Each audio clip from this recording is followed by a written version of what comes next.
বীজগাণিতিক সূত্র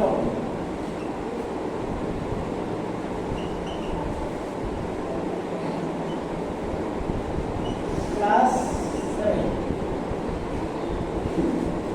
তো তোমাদের বইয়ের পেজ নাম্বার 146 যেটা আছে, যেটা শুরুতে আছে, তোমাদের যে প্রথম সূত্র যেটা, সেটা হচ্ছে a প্লাস b তার whole square. a plus b তার হোল স্কয়ার সূত্র আমরা খুব ভালো করে জানি। কোনো কিছু স্কয়ার, কোনো কিছু স্কয়ার মানে আমরা যদি বলি একটা বর্গক্ষেত্র হিসাব করি যে a প্লাস b দৈর্ঘ্যের যদি আমরা একটা বর্গক্ষেত্র ভাবি, তার যে ভিতরে যে ক্ষেত্রফলটা, হয় সেটা হচ্ছে a প্লাস b তার হোল স্কয়ার। যদি আমি বলি এটা হলো a প্লাস b এবং এদিকেও a প্লাস b ভাবি যদি, তাহলে এর যে মাঝখানে যে ক্ষেত্রফল সেটাই হচ্ছে a প্লাস b তার হোল স্কয়ার। আমরা জানি কোনো একটি বর্গক্ষেত্রের ক্ষেত্রফল ইকুয়াল টু বাহু স্কয়ার হয়। তো আমি যদি বলি a প্লাস b দৈর্ঘ্য বিশিষ্ট একটি বর্গক্ষেত্রের ক্ষেত্রফল কত, তাহলে নিশ্চয়ই আমরা বলতে পারি a প্লাস b দৈর্ঘ্য বিশিষ্ট বা অবিশিষ্ট কোনো একটি বর্গক্ষেত্র তার যে ক্ষেত্রফল, সেই ক্ষেত্রফলটা হয় a প্লাস b তার হোল স্কয়ার। ঠিক আছে, আমরা এই যে দৈর্ঘ্যটাকে আমি যদি বলি এইখান থেকে কোনো একটা নির্দিষ্ট দূরত্ব পর্যন্ত যদি ভাবি যে এই দৈর্ঘ্য a এবং এই পর্যন্ত এই দৈর্ঘ্যটাকে যদি আমরা a ভাবি এবং বাকি দুটো b ভাবি, এখানে বাকিটা b, তাহলে এটা যদি আমরা দাগ মারি তাহলে আমরা টোটাল 4টা আলাদা আলাদা জায়গা পাই। যদি বলে এটাকে 1 নম্বর, এটাকে 2 নম্বর, এটাকে 3 নম্বর এবং এটাকে 4 নম্বর দ্বারা ডিভাইড করি, তাহলে আমি নিশ্চয়ই বলতে পারি যে এই দৈর্ঘ্যটা আছে এটা a, এটা b, b, b, b, এটাও a, এটাও a। তাহলে আমি যদি বলি a প্লাস b তার হোল স্কয়ার, তাহলে নিশ্চয়ই নাম্বার 1 যে জায়গাটা সেটার ক্ষেত্রফল প্লাস 2 নম্বর যে জায়গাটা আছে সেটার ক্ষেত্রফল প্লাস 3 নম্বরের যে জায়গাটা আছে সেটার ক্ষেত্রফল প্লাস 4 নম্বর যে জায়গাটা আছে সেটার ক্ষেত্রফল।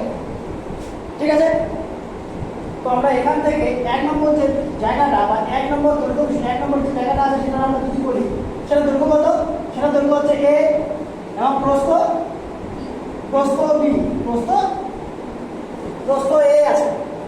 তাহলে দেখো এখান থেকে এই ডিসটেন্সটা a। তাহলে আমি যদি বলি তাহলে a দৈর্ঘ্য বিশিষ্ট বা এটা একটা বর্গক্ষেত্র যদি আলোচনা করি যে a বাহু বিশিষ্ট একটি বর্গক্ষেত্রের ক্ষেত্রফল কি হবে, তাহলে a বাহু বিশিষ্ট একটি বর্গক্ষেত্রের ক্ষেত্রফল a স্কয়ার। ঠিক আছে, তারপরে 2 নম্বর যে জায়গাটা আছে, 2 নম্বর যে টপিকটা বা 2 নম্বর যে জায়গাটা, এই জায়গাটা যদি আমরা ক্ষেত্রফল ভাবি, এটাকে নরমালি আমরা ভাবলে একটা আয়তক্ষেত্র আকারে ভাবতে পারি। এই আয়তক্ষেত্রটা এই দুটো জায়গা b এবং এই দুটো a, তাহলে একটা আয়তক্ষেত্রের ক্ষেত্রফল আমরা কি জানি, তার মানে আয়তক্ষেত্রের ক্ষেত্রফল দৈর্ঘ্য ইনটু প্রস্থ। তাহলে এখানে আমরা যদি দৈর্ঘ্যটাকে a ভাবি এবং প্রস্থটাকে b ভাবি, তাহলে এর ক্ষেত্রফল হচ্ছে a ইনটু b। ঠিক আছে, এরপরে আমরা যদি 3 নম্বর জায়গাটা ভাবি বা 3 নম্বর টপিকটা যদি ভাবি, 3 নম্বর জায়গাটা এটার যা ক্ষেত্রফল, এটা একটা আয়তক্ষেত্রের মতো, যার দৈর্ঘ্য যদি আমি ভাবি a এবং প্রস্থ b, তাহলে এই যে 3 নম্বর যে আয়তক্ষেত্রটা, যে আয়তক্ষেত্র তৈরি হচ্ছে, সেই আয়তক্ষেত্রের ক্ষেত্রফল নিশ্চয়ই কি হবে a ইনটু b। এবং লাস্টে 4 নম্বর যে জায়গাটা, এই জায়গাটা আমরা আপাতদৃষ্টি খুব ভালো করে দেখলে বুঝতে পারছি এটা একটা b বাহু বিশিষ্ট বর্গক্ষেত্র তৈরি করেছে। তাহলে b বাহু বিশিষ্ট বর্গক্ষেত্রের ক্ষেত্রফল, তাহলে কোনো একটা বর্গক্ষেত্রের যদি বাহু দৈর্ঘ্য b হয় তাহলে তার ক্ষেত্রফল কি হয় b স্কয়ার। তাহলে এটা ক্ষেত্রফল হচ্ছে b স্কয়ার। তাহলে আমরা অলরেডি পেয়ে গেলাম a square plus b plus ab plus b square. এখান থেকে a স্কয়ার প্লাস ab টা সদৃশ্য পদ, তাহলে ab প্লাস ab মানে 2ab প্লাস b স্কয়ার। তাহলে আমরা আমাদের ভালো করে বুঝতে পারছি a প্লাস b তার whole square equal to a square plus ab plus b square. এই যে প্রমাণটা করানো হলো, এই প্রমাণটাকে বলা হচ্ছে জ্যামিতিক প্রমাণ। জ্যামিতিক প্রমাণ। ঠিক আছে, এছাড়া আমরা এটাকে বীজগাণিতিকভাবে প্রমাণ করতে পারি। বীজগণিতের ভাষায় যদি আমরা প্রমাণ করি, বীজগণিতের দিক থেকে যদি আমরা বলি, তাহলে খুব ভালো করে আমরা যদি এটাকে দেখি, দেখো a প্লাস b তার whole square, a plus b তার হোল স্কয়ার, যারা বাকি নিয়ে যান, a প্লাস b তার হোল স্কয়ার মানে নিশ্চয়ই a plus b into a plus b। দুটো a প্লাস b পাশাপাশি গুণফল থাকলে আমি সেটাকে বলতে পারি a প্লাস b তার হোল স্কয়ার। ঠিক আছে, মানে আমি যদি বলি 3 ইনটু 3, তাহলে আমরা বলতে পারি 3 স্কয়ার, তাই তো 4 ইনটু 4 4 স্কয়ার। তো নিশ্চয়ই a প্লাস b তার হোল স্কয়ার মানে a plus b into a plus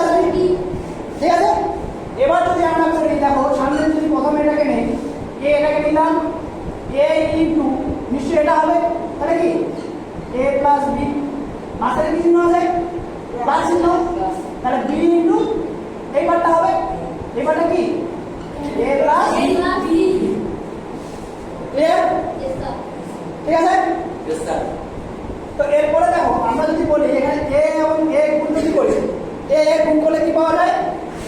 A square plus A R B গুণ করলে এ বি। ঠিক আছে?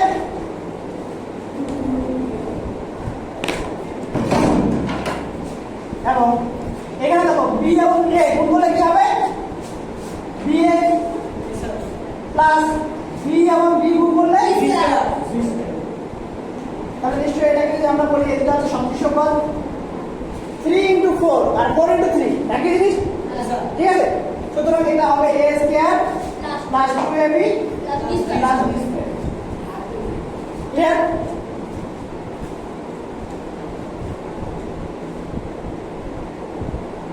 তো এই হলো তোমাদের a প্লাস b হোল স্কয়ারের জ্যামিতিক প্রমাণ এবং বীজগণিতিক প্রমাণ।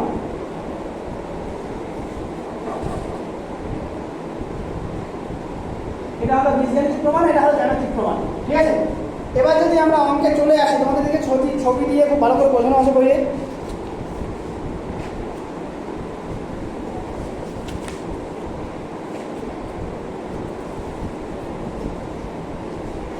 ঠিক একইভাবে আমরা a মাইনাস বি তার স্কোয়ার যে ক্ষেত্রফলটা সেটাও আমরা বের করতে পারি, a মাইনাস বি তার হোল স্কোয়ার। আচ্ছা ঠিক আছে, আমরা a মাইনাস বি হোল স্কোয়ারের যদি আমরা বলি, দেখো আমি a মাইনাস বি জ্যামিতিক প্রমাণটা করে দিচ্ছি। যদি a মাইনাস বি হয়, a মাইনাস বি তার হোল স্কয়ার মানে a মাইনাস বি তার হোল স্কয়ার মানে নিশ্চয়ই এরকম একটা জায়গা আছে। যদি ভাবি যে একটা জায়গা যার এই বাহুর দৈর্ঘ্যটা হচ্ছে টোটালটা a, এই বাহুর দৈর্ঘ্যটা টোটালটা a। ঠিক আছে? এই টোটাল বাহুর দৈর্ঘ্যটা যদি a হয়, এদিকে টোটাল বাহুর দৈর্ঘ্যটা যদি a হয়, ঠিক আছে, তার মাঝখানে তার একটা যদি পার্ট আমি বলি যদি বলে এইখানে এখান থেকে এইটুকু জায়গা আছে b।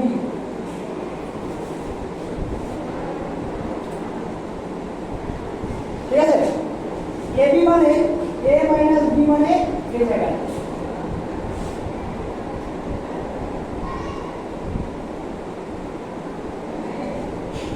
ঠিক আছে? বোঝা গেল? এবং এখান থেকে এইটুকু জায়গা কি এটি হচ্ছে b। একইভাবে এখানে যদি বলি আমি এই জায়গাটা b, এটাও b। ঠিক আছে? ক্লিয়ার? এবার দেখো আমাদের যদি বলি আমি যে a মাইনাস বি তার whole square, a minus b whole square মানে এইটুকু জায়গা আমি নিশ্চয়ই এখানে যদি আমি ডিনোট করি, আচ্ছা a b c d e f g h এবং i। ঠিক আছে? আমি যদি বলি a b h g এর ক্ষেত্রফল নিশ্চয়ই আমি বলতে পারি যে এই যে এইটুকু জায়গার ক্ষেত্রফল নিশ্চয়ই a c d f এই যে বড় যে বর্গক্ষেত্রটা তার ক্ষেত্রফল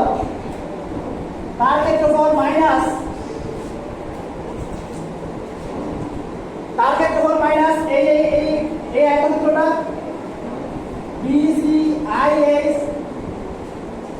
তার সাথে যোগ হবে g h e f plus এটা কি h i t d।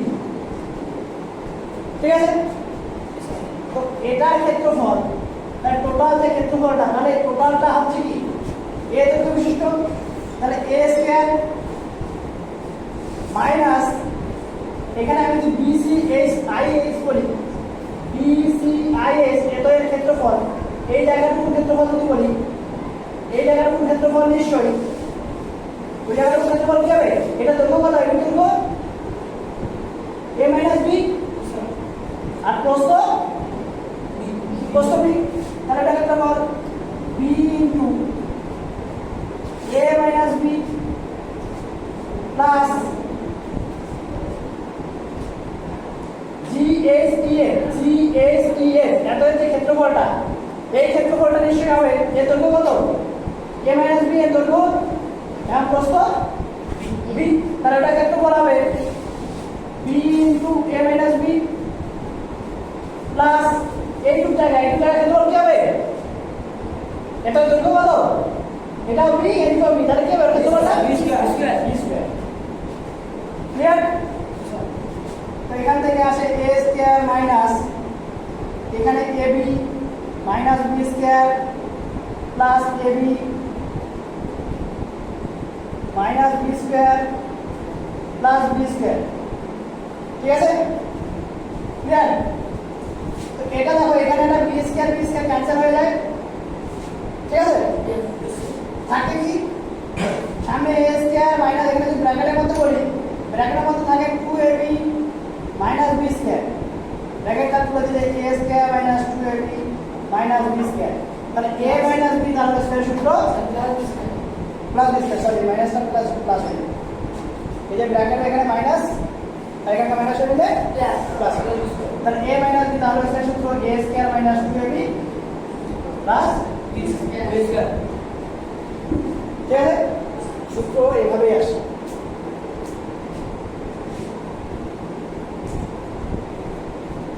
আচ্ছা এবার সরাসরি অঙ্ক করব।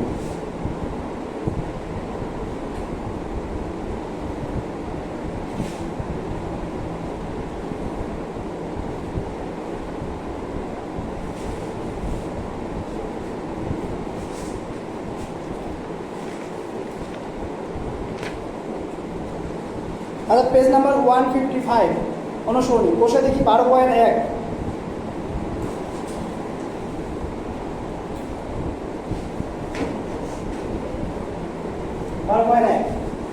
তো 12.1 এর কোষে দেখি প্রথম যে অঙ্কটা বলছে a প্লাস বি কে a প্লাস বি দিয়ে গুণ করলে গুণফল নিচের কোন রাশিটি হবে? বলছে এক নম্বর যে অঙ্কটা a প্লাস বি তাকে a প্লাস বি দিয়ে যদি গুণ করি, এটা মানে কি a প্লাস বি তার হোল স্কয়ার, তাই তো? হ্যাঁ, তো এটার মান হবে তার a প্লাস বি তার হোল স্কয়ার। ঠিক আছে? তো এটা এক নম্বর অঙ্ক, তাহলে ওটার অ্যান্সার হবে 2। ঠিক আছে? 2 নম্বর কোশ্চেন যেটা 2 নম্বর কোশ্চেন বলেছে x প্লাস 7 তার whole square equal to x square plus 13x plus k। বলছে k এর মান নিচের কোনটি হবে লিখি। বলছে k এর মান নিচের কোনটি হবে লিখি। তো এখানে আমরা যদি এটাকে ভেঙে দিই, এটা ভাঙলে নিশ্চয়ই আসে x square plus a plus b তাহলে এর সূত্র কি?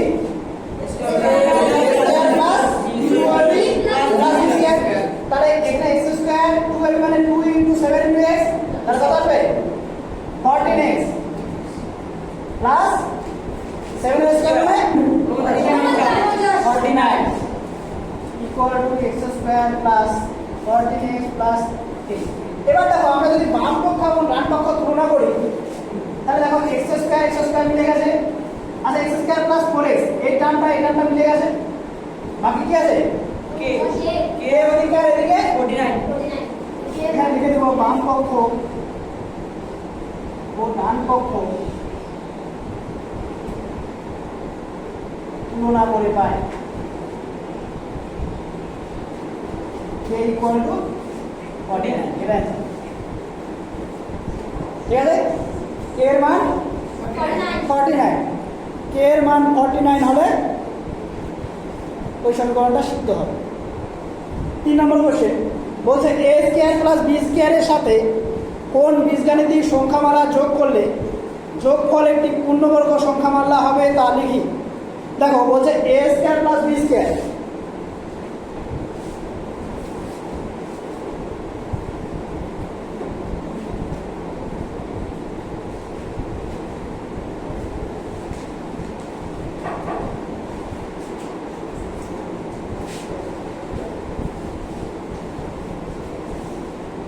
a square plus b square. ঠিক আছে? বলছে a স্কয়ার প্লাস b স্কয়ারের সাথে কোন রাশিমালাটি যোগ করলে যোগফল একটি পূর্ণবর্গ হবে। তো আমরা যদি বলি a square plus b square, ঠিক আছে, আমরা a প্লাস b তাহলে সেটা সূত্র কি জানি?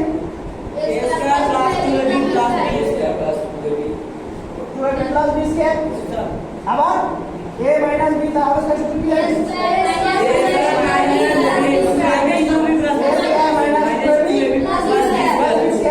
তাহলে এখানে দেখো এখান থেকে আমরা বলতে পারি a square plus b square equal to a plus b তার হোল স্কয়ার মাইনাস 2ab আবার সেটা থেকে বলতে পারি a square plus b square equal to a minus b তার হোল স্কয়ার প্লাস 2ab তাই না তাহলে এই টার্মটা আমরা দুটো সূত্র পাচ্ছি দুটো সূত্র কি কি a plus b whole square minus b square a plus b তার হোল স্কয়ার মাইনাস 2ab অথবা a minus b তার হোল স্কয়ার প্লাস 2ab ঠিক আছে বুঝতে পারলে এই যে a plus b whole square তার দুটো সূত্র হয় একটা হয় a plus b তার হোল স্কয়ার মাইনাস 2ab অথবা a minus b whole square plus 2ab ঠিক আছে এবার এখান থেকে খুব ক্লিয়ারলি বোঝা যাচ্ছে যে আমরা এইটুক পার কি কোনো কিছু একটা স্কয়ার মানে এটা বর্গ ঠিক আছে তো বলছে এত সাথে বীজগণিত সম্ভাবনা যোগ করলে একটু পূর্ণবর্গ সংখ্যা এইটুকু পূর্ণবর্গ সম্ভাবনা তাহলে কি আমি এই সংখ্যাটার সাথে যদি প্লাস 2ab করি তাহলে এটা পূর্ণবর্গ হয়ে গেল আর এটাকে যদি মাইনাস 2ab করি পূর্ণ হয়ে যায় তাহলে অ্যানসার দুটো হবে ঠিক আছে দুটো অ্যানসার কি 2ab অথবা মাইনাস 2ab অথবা মাইনাস 2ab ক্লিয়ার ঠিক আছে তারপরে কোশ্চেন বলছে a প্লাস b তার whole square equal to a square plus 6a plus 9 তারপরে কোশ্চেন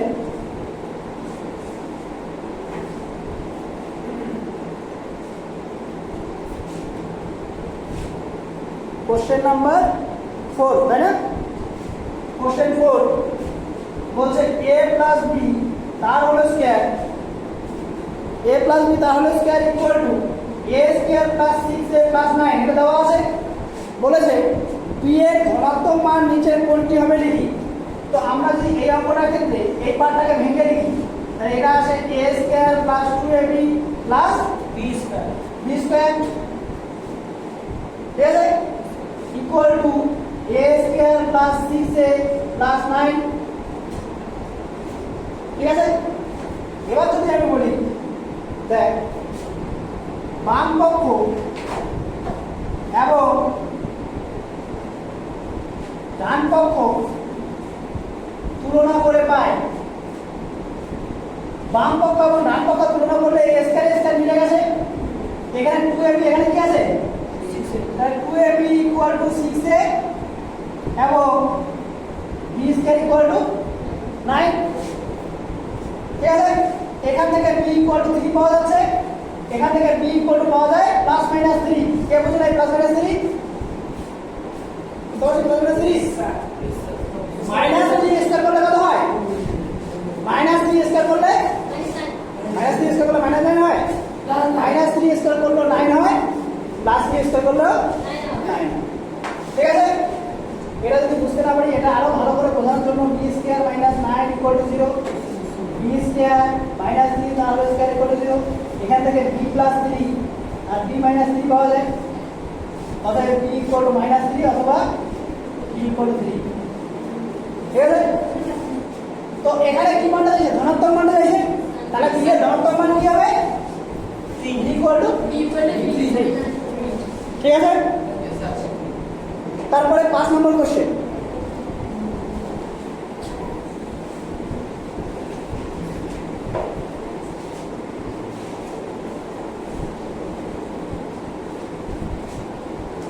पांच नंबर क्वेश्चन যেটা আছে 5 নম্বর কোশ্চেন যেটা আছে বলছে x² + 1/4x x² + 1/4x ঠিক আছে বলছে এতের সঙ্গে নিচের কোন সংখ্যাটি কোনটি যোগ করলে যোগফল একটি পূর্ণবর্গ হবে বলছে এতের সাথে কত যোগ করলে যোগফলটি পূর্ণবর্গ হবে ঠিক আছে কত যোগ করতে হবে সেটা বলছে তো দেখো আমি এটাকে একটু বলি এটা কি আছে x² এখানে এখানে কি আছে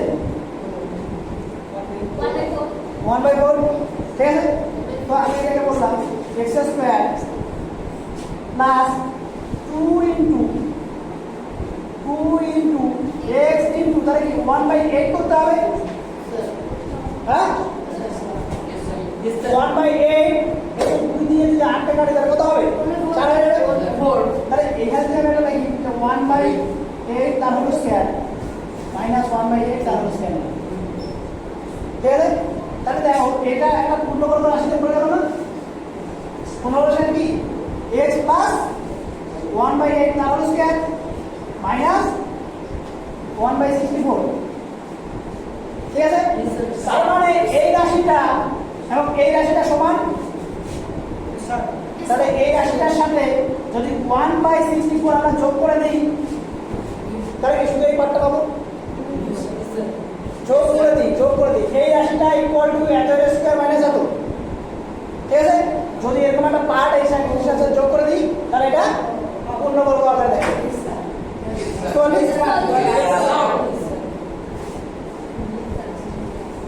তারপরে 6 নম্বর কোশ্চেন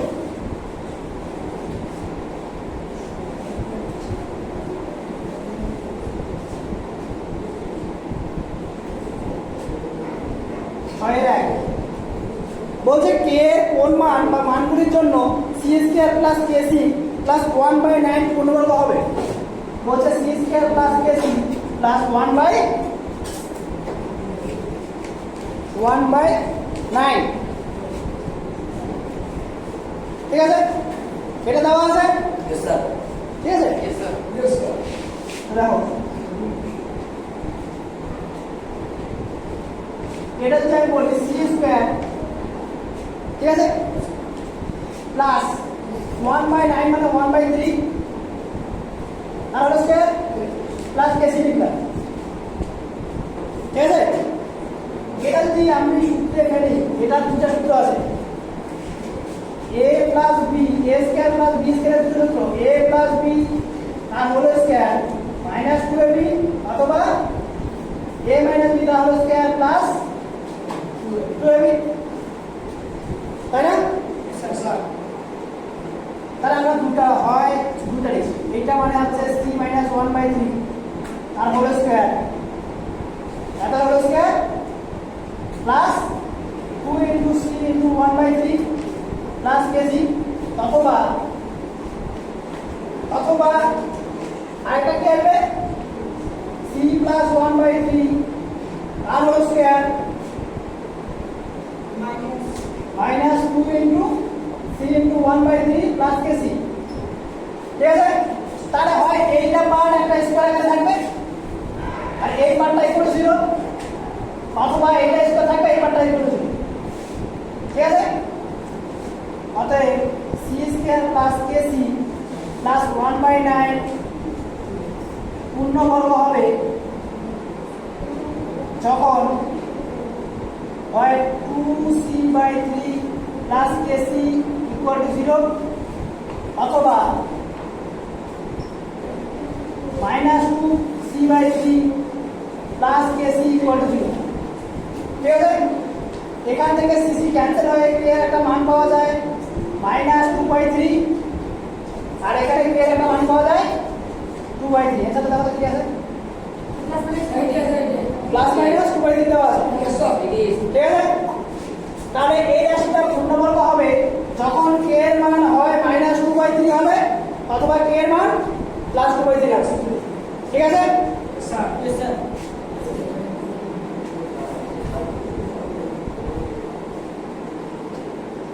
আচ্ছা তারপরে লাস্ট কোশ্চেন আজকে করব আচ্ছা আরেকটা কোশ্চেন লাস্ট করে দিই 2 নম্বর 2 নম্বর যে কোশ্চেনটা বলছে 9p স্কয়ার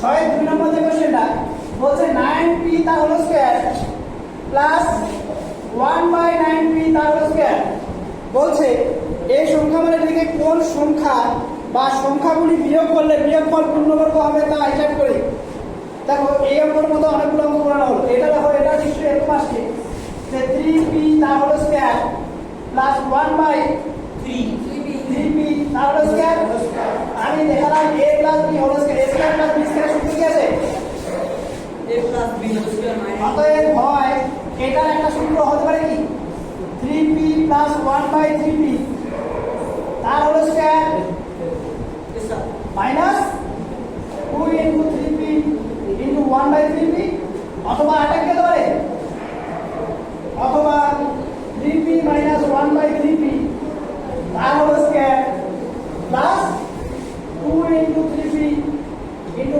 1/3p